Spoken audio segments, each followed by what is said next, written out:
দেশের এমন কোনো জেলা নেই যেখানে সম্পদ গড়েননি তিনি। দেশ জুড়েই যেন তার জমিদারি। স্ত্রী, সন্তান, স্বজনদের নামে ও বেনামে কেনা হয়েছে কয়েকশো একর জমি, বাড়ি এবং ফ্ল্যাট। দেশের গণ্ডি পেরিয়ে 5টি দেশে গড়েছেন তার অবৈধ সম্পদের পাহাড়। মালয়েশিয়ায় বানিয়েছেন সেকেন্ড হোম, নিয়েছেন তুরস্কের নাগরিকত্ব।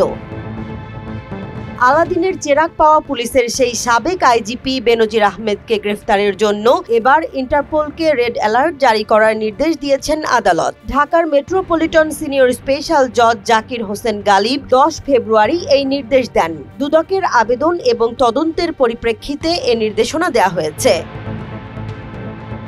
বিভিন্ন সূত্রে জানা যায়, বেনজিরের পরিবার অস্ট্রেলিয়ায় অবস্থান করছে। 2024 সালের 15 ডিসেম্বর পুলিশের সাবেক মহাপরিদর্শক বেনজির আহমেদ তার স্ত্রী ও 2 মেয়ের বিরুদ্ধে 4 মামলা করে দুদক। মামলায় বেনজির পরিবারের বিরুদ্ধে 74,13,39,000 টাকার জ্ঞাত আয় বহির্ভূত সম্পদ অর্জন ও সম্পদের তথ্য গোপন করার অভিযোগ আনা হয়েছে। 2024 সালের 31 মার্চ বেনজিরের ঘরে আলাদিনের চেরাগ ও 3 এপ্রিল বনের জমিতে বেনজিরের রিসোর্ট শিরোনামে 2টি প্রতিবেদন প্রকাশ করে একটি জাতীয় দৈনিক। সেখানেই সাবেক আইজিপি বেনজির আহমেদের বিরুদ্ধে অবৈধ সম্পদ অর্জনের অভিযোগ উঠে আসে।